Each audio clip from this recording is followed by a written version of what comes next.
I just want to welcome Safiyyah Boolay to the podcast today. Safiyyah, thank you for making the time to chat to me.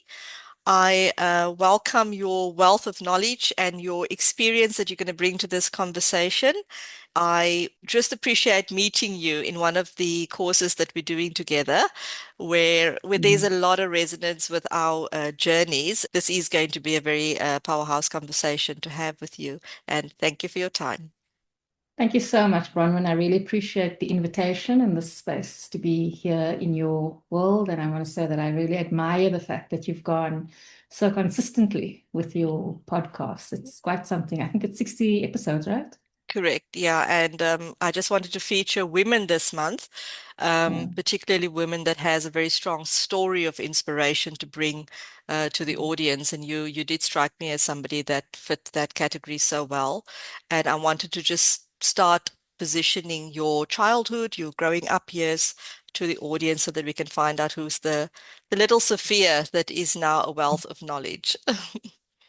I am an only child, Right. um, but I don't feel like all the feelings of an only child necessarily because I come from a very, very close family, so I had very good and constant, ever-present relationships with cousins and both maternal and paternal.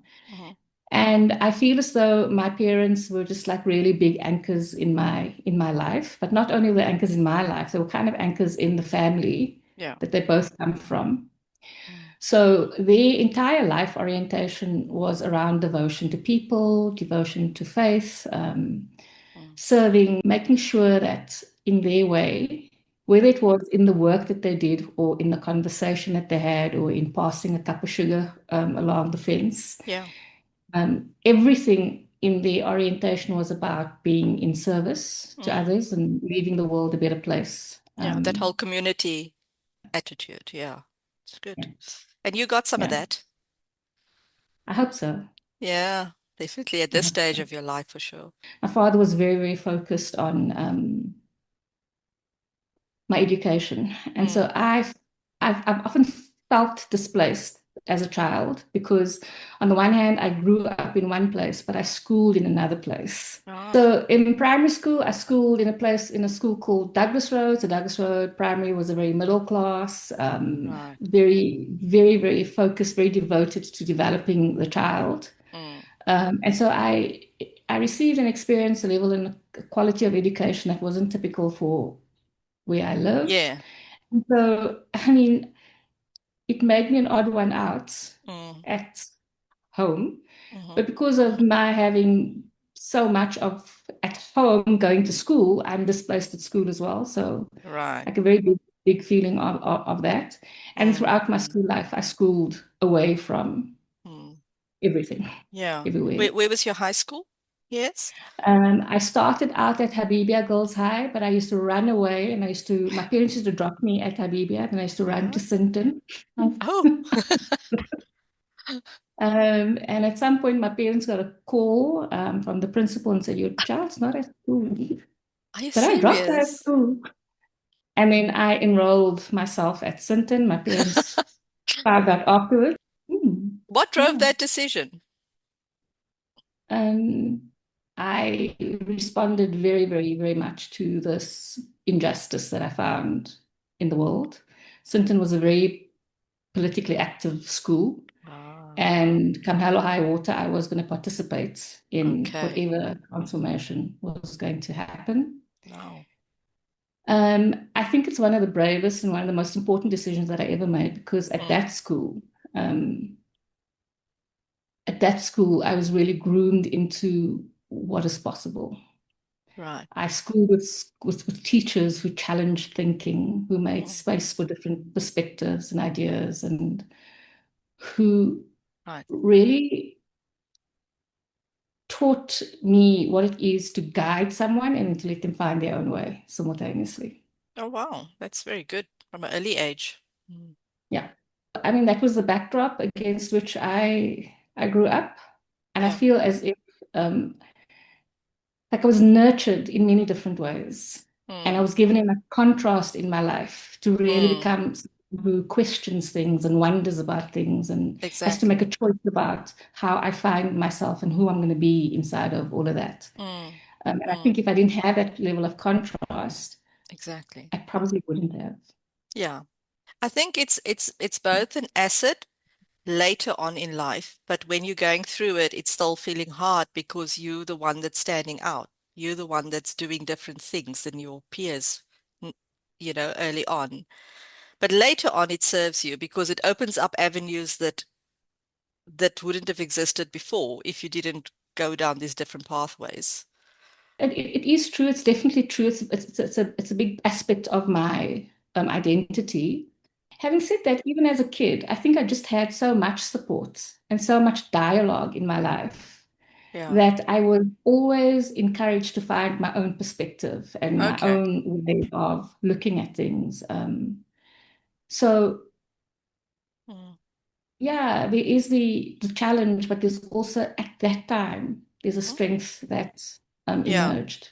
Yeah, for sure. It sounds like your family life was very close knit and Yeah, supportive, and that's all a yeah. child really needs at that stage. Yeah.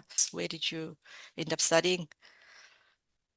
I was 13 years old, so things were really, really tight at home. And so I was 13 years old when my mother said to me, I've got to go and find casual work.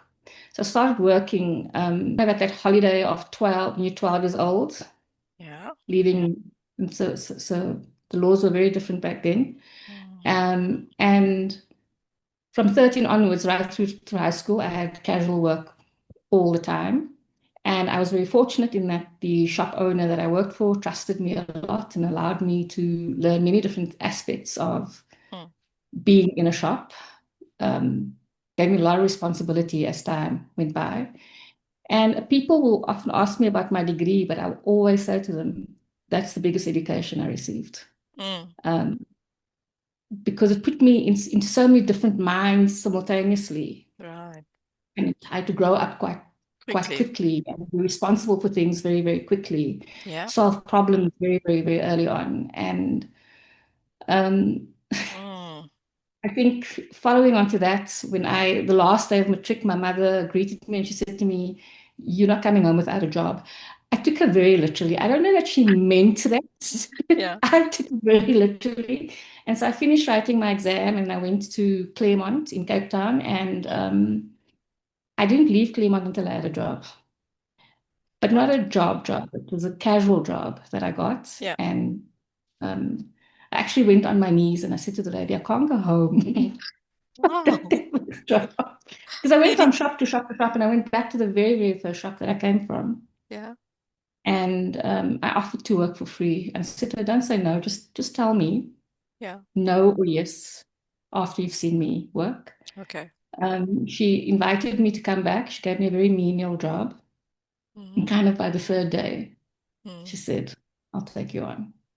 And that started it started a 9-year relationship with Truworths, and I got to Mm. work in every single space parallel to studying, and I think Okay. it was just a phenomenal experience. Wow. That's Yeah. inspiring. Wow, that's so inspiring. Not giving up on just being determined to find a job Yeah. and doing it for free. And look at that. Look at how the door opened for you. Um, What was it that you studied part-time then at the time? I actually studied full time and part, so I was very Mm, privileged. I can't explain to you how privileged I was. mm, People really liked me, and so they would give me a lot of opportunities to work, public holidays, weekends, and at that point in time, trade on Sunday started, trade late at night started, and so I really had a lot of opportunities. mm. So I studied law. So in Yes. the first year of my studies, I studied uh, and worked over weekends.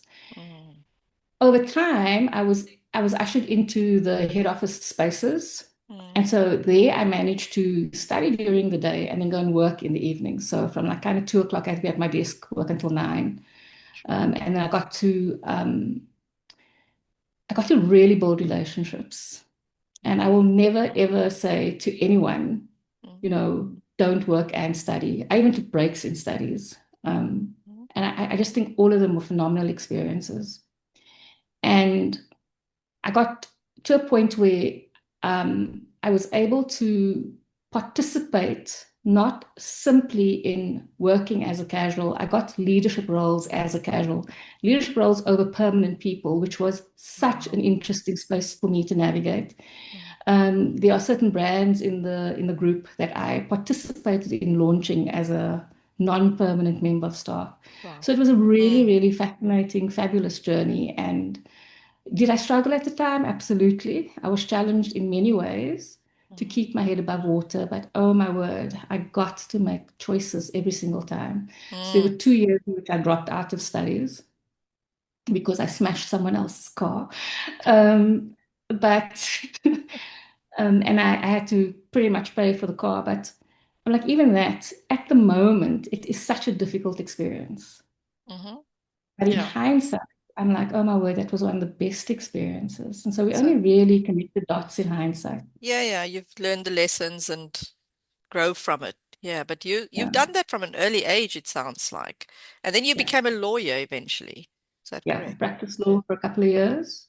Okay. As a practicing attorney, after that, I, this is very embarrassing to say, I tendered my resignation as an attorney and I went to work for the Road Accident Fund. And I tendered my resignation on the first day of working for the Road Accident Fund, but What? contractually to stay there for a period of time. You decided you I will don't never want this forget job. it. I'll never forget it. I was issued a big pen. I was issued a tray with stationery. Hmm. And keep in mind, I had not practiced law. I'd done my thing in retail for some Yeah. years. And I was issued a pen. I was issued stationery. And I was told I must go to a particular guy to get my stationery. And this guy said to me, when the pen is empty, when the ink is done, Yeah. which is an inconceivable idea to me because I've never used a pen until the ink is done, then I Yeah. must bring him back the refill. I gifted me a new refill. And at that moment, I was like, this is not my jam. I'm done. Wow. I'm not working here. Um, So you left after one day. so I didn't want to dishonor the people who brought me into Right. the space. They had their reputations on the line. And so I Mm. honored the contractual arrangement that I was in. I think I stayed there for 4 months. Okay. But That's like quite funny. Okay. then from Okay. there, I went into the NGO sector. I did Right. legislative lobbying there. That was a blast. Hmm. Because it's both legislative lobbying, formulating concepts, working with portfolio committees, working with Okay. grassroots organizations throughout the country. Mm. It was a lot of fun, and I ended up meeting my husband on one of the journeys here to Joburg. Right. And we got married, and I must just say to you, like, we didn't get married after courting. The second time he called me, I asked him, so what's this about? Yeah. And Wow. when he said he'd like to get to know me better, I said to him, well, maybe you should get to know my dad better. 3 months later, Right. we were married. Wow. And that's 23 years ago. Mm. I came to Joburg. I realized I was actually traveling between Cape Town and Joburg at the company's expense as an NGO. It felt very out of integrity. Oh. So I then set my mind on getting something here. I said I'd like to try banking. My husband said it doesn't work that way. You take the job you get. And I was like, I don't take the job I get. Mm. I take the job I want. I get the Mm. job I want. Yeah. And I put my feelers out. And I think 2 or 3 weeks later, I was invited to join a team Wow. in the bank that I wanted to work in. Yeah. I started out in a legal role, and inside of that space, I evolved into many, many different roles. I literally had a new career every year. Every Um, year. Between 9 months and 18 months, Amazing. my role would evolve rapidly. Yeah. And Yeah. Well, it probably speaks to your rapid growth within the organization. Um, how long were you there for? I think 13, 14 years. Okay. Where Yeah. did the role of COO, was it there? I exited as, yeah, yeah. Okay. Wow. It was just a natural evolution. Yeah. And every challenge you overcome develops your fitness for the next challenge and the next opportunity. And so the thing that I know in every role I've ever had is I'm feverishly hungry. Mm. Chief Operating Officer. How was that role for you? How was the industry for you? It's a very schizophrenic experience for me. Why do you say So, that? because there's the industry and then there's me and the community that was being built. So even in my corporate role, I felt as though I was led by phenomenal people. Perfect? No, not at Hmm. all, but phenomenal. At their core, they were good-hearted, and even when they were not being good-hearted, I was willing to see Right. um, the virtue in them. Hmm. I was willing to experience the discomfort of of of challenging and those kinds of things. And I've always been willing to look at myself and how I can advance my influence in the space. Hmm. And so I'd learn how to work and practice my influence with different people. Um, and I think that it is such a uncommon thing that that is a thing that helped me to open doors very, very quickly. It helped me to unlock relationships very, very rapidly. Mm. Um, and when things were challenging, I would slow down in the moment and I would find what is the path to Right. Okay. influence, right? Mm. And so Mm. sometimes it would take years to achieve Mm. something, but um, I Mm. didn't I didn't back down from it. I will say this much though, that when a business is going through rapid transformation, and so this is what is true for my generation of people who came into the workplace. Hmm. We came into the workplace in a politically different environment. So that's one transformation. Yeah, We came to the workplace in an environment that was an analog world, where the values that people had was very, very it's different. true. Efficiency, effectiveness, those kinds of things were Mm. not necessarily the most important. Profit wasn't the most important thing, right? I came into the world of work at a time where people really, really Okay, mattered. I see what And you I mean. Yeah. schooled in a space where I was taught that I mattered. Yeah. And so Yeah. as business evolved and became digital, it's Yeah. almost as if that became a way in which we took humanism off the Mm. table. Mm. And so for me, there was this constant call Yeah. of who am I going to be Mm. in this? How am I Okay. going to show up? How am I going to influence? How am I going to lead? What am I going to lead towards? Yeah. So the schizophrenia for me is because there is so much change that happened in the times from when I started to by the time I exited the world of work Yeah. that I don't think we really stop and pause to reflect on just how You're right. fundamentally the You're right. world changed. I Especially mean, for our generation. I can relate to that 100%. like Yeah. I grew up in a world where at 5 o'clock, taxis are spilling, buses are spilling out because people are going home. And people have got sports in the evenings and the afternoons. They've got Mm. all these kinds of things. And now what are we doing? We're sitting on our laptops at night and Mm. we're busy Mm. not being people. Okay. Yeah, it's interesting. You're making me think about my own journey and how the transition has been, especially with technology and the human factor Yeah. being challenged almost. Yeah. Yeah. And where did the transition came into coaching for you from corporate? I went to, I was in my job, I was minding my own business. I was a Yeah, specialist, a legal yeah. specialist, and I was told I was going to some leadership thing. And I did go. And at tea time, I told the lady, I don't do people cuck. I remember you telling me this. I don't do that. So I'm not coming back. And not too But long I want to after that, challenge you on that because you just said to hmm, me about the humanness and the influence. So how did that not resonate with you, that approach? What was different about it? because at that moment in time, I don't think I had necessarily deeply articulated for myself and conceptualized for Mm, myself that aspect of my identity. It was just a way I of see. being, Okay. but it wasn't a way in which I saw myself. It Hmm. was part of my value system, but for most of us, our value systems are quite invisible to us for a Yeah, long yeah. period of time, right? Comes with reflection, inner reflection. Yeah. Yeah.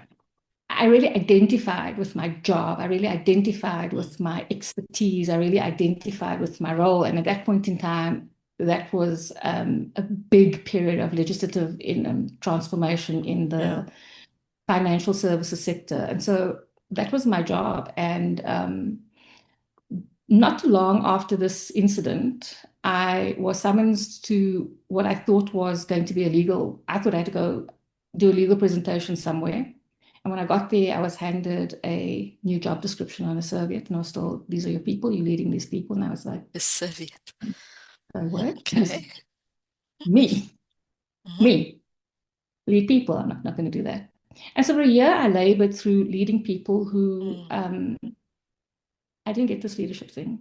I Okay. asked my boss, I tendered my resignation. I just said, I can't do this. Mm. He then said he's going to send me on an MBA. And I was like, are you mad? Because at Like, I'm that not point coping. you were more in specialist roles. I just want to clarify that. I was Yeah. legal specialist. Okay. Mm. All the projects that the project office was running at the business's project office was running at that time were legal Yeah. projects. There was a lot of triangulation, a lot of politicking happened. The guy who was then the COO, he had had enough. And he said, so you head of legal. They're running all your projects anyway. Okay. Let's just cut out the middle people. They're your team. And so I went from legal to leading a project office.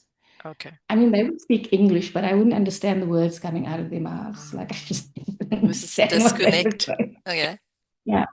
And Mm. so it was challenging, it was confusing, it was humbling because until then I had excelled at everything. Yeah. Like I'd done well at everything, right? And so it was too much Mm. for me to handle. I tendered my resignation. Mm. And he said he was going to get me some support. His idea was an MBA. And I was like, Okay. I don't think so. Send you on a course. Days later, he came back to me and he said he's going to get me a coach. And I said to Mm. him, dude, I don't play sport. Like, what are you talking about? It's so it was so far outside of my conception. And so I think from that moment onward, I went through a very deep and fundamental transformation internally. Sure. A year or two later, I had just grown so much. I'd Yeah. been given more and more areas of specialization to look after, Because of the coaching primarily. and a shift in transformation and the willingness to struggle with people and to really just Your sit and inner do, transformation. yeah, inner Okay. transformation. And over time, I think about 2 years later, I then decided, so for my personal development, I would like to go and do coach training. And I registered for a very particular modality of coaching. Yeah. It was very intense. Hmm. From that moment onward, the role I played in the business was to become the organization's truth speaker. Oh. And through that, I learned to do that in a way that was enabling, and together with some other people in the business, really became part of profound transformation in the organization. We went Okay. from worst in class to best in class. We This is really still in took on banking? the Sorry, is this still in still in? banking now. Okay. Yeah. As a collective, we really, really, Mm. everyone rose in the Okay. business. Wow.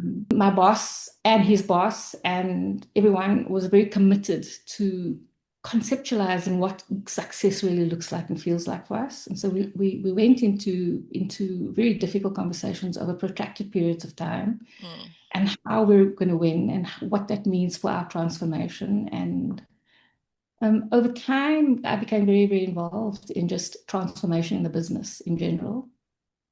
Hence the progression in my roles and the Okay. increased Okay. um, Wow. So responsibility. transformation is truly ingrained in you. You at one point left corporate, and so I want to take you to that point. Hmm. What drove you to that point? I was exited quite brutally. Ah. So in the last year that I was in corporate, there was a new CEO appointed at the very senior level, and there were changes that came down, a very fundamental change in culture, fundamental change in Gosh. outlook, approach, in strategy, everything. And I'm very pleased and very blessed to have been not one of, the first person to be Mm, exited from our business unit after mm, that happened. mhm. And I think that that Blessing in really just, disguise, you reckon? it was a blessing in disguise. And I also interpret it as, so my impact isn't small. Mhm, For the new person to come in, he couldn't do his job in the way that he wanted to, with right. me, I see. with my voice at the table. Yes. It was brutal, Mm, especially if you are so identified with what you do for a living. exactly. Yeah. It's disorienting, Yeah. but it was a blessing in disguise, and I did take it as Mm, I stood for something. I mhm. And then you had to rebuild an identity. was very, very lost for quite a while. Mm, wow. And yet, inside of being lost for quite a while, that's probably Yeah. where I found Found most profound yourself. philosophies I know. of my I life. know. Yeah. Can see that now. Tell me about what you do now and how it impacts others now. The schizophrenia is still there. So I have multiple ways in which I look at I work in the world. Mm, So on the one hand, I'm part of a larger community, and in that community, we serve a fair amount of corporate client. I get to do amazing work with amazing people. Um, and then in my own practice, my orientation is towards boundaries, self-love, self-compassion.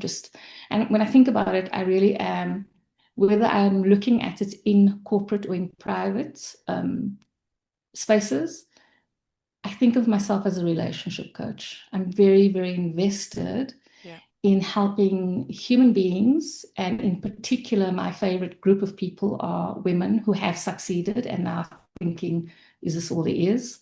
Right. Um, to help them to reconstitute the relationship that they are Mm, in with themselves. mm, Because in my experience, especially people who have thrived in corporate, and I mhm. use the word thrive very tentatively because they Yeah. don't necessarily feel that they thrived, That's but it. they've done well on paper. Yeah. They experience deep levels of self-betrayal. They have violated their own values in many ways. There are things that they've done, Mm, and then mm, there are things that they've not done correct. that feel very injurious to them. Yeah. And my biggest delight, regardless of the context in which I work with people, is to help people to build a relationship back to themselves. Themselves. Yeah. Yeah. Because the better we are when we are in relationship with ourselves, the Yeah. more capable we are, the more capacity we have to have healthy, productive relationships with other With people. others. 100%. And often I think it's the environment that forces us that way. It's not necessarily, we lose touch, like you say, we lose touch of who we are as a human being. And I've seen this having been in corporate too. I've seen this, I see this for a lot of women that you're just trying to survive. You're just trying to chase the deadline, and it takes a lot out of you. And sometimes there's only a limited amount of time to really feel yourself. And then Monday you're back again, running the same hamster wheel. And that level of unfulfillment just keeps chipping away. And and you kind of you know you've got to balance it, but it's almost like you can't. You can't, no matter how much you try. And Yeah, yeah, I've seen it with a lot of women in corporate where they won't even bring their relationship, yeah, what's going on at home. They won't even bring that to the table because they don't feel safe enough to. And then afterwards you found out, but my friend in my team went through a divorce and I didn't even know. yeah, How is that possible? yeah, You know? yeah, Because the environment created this kind of approach, and it's sad. And I feel like that's what we stand for now, is to bring the humanity back into corporate, to show people it's okay to be human and still chase your deadline. It's okay to yeah. try to balance the balls in the best possible way. Mm. I really want to amplify that. Yeah, Mm. it's deeply essential. We're Absolutely. going into a Agree with you. world where where AI and automation and all these things are Yeah. just so really available. It's on the tip of everyone's tongue. What they're not recognizing, what is not really hitting home is the only differentiator going forward is going to be how Mm. human can we be? How Mm-hmm. ourselves can we be? How 100%. real can we be? Yeah. Um, I I fear that there are so many industries that are actually going to go into an early sunset, or so many businesses that are going to go into an early sunset Mm. because they are not accessing Mm. that human part. Mm. So recently I learned this piece of research that says that when human beings are not deeply connected to their emotions, their capacity to Mm-hmm. actually make decisions is deeply Mm. compromised. So you can have all the data, you can Wow. have all the information, Yes. Yes. but without emotion, your ability to commit to the next step, you are literally frozen out of the Mm. capacity to do that. Mm. Now Because it we are becomes living in almost a world where so robotic. much It becomes you surface become level robotic. robotic. Yeah. Well, what is actually happening for you is that you can't necessarily trust yourself because there's no intuition. Because without emotion, there's no intuition. True. There's only projection, there's only instinct. And so intuition is that thing that Mm. says, this is what guides me to my next That's decision. right. Yeah. 100%. And so we live in a very data-rich world, but so everyone is now stunned to complete indecision by all the data.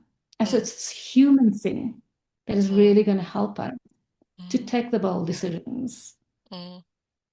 that's going to take us to the next and the next and the next. Mm. And we need community for that. And so people talk about, 100%. you know, safety in the workplace.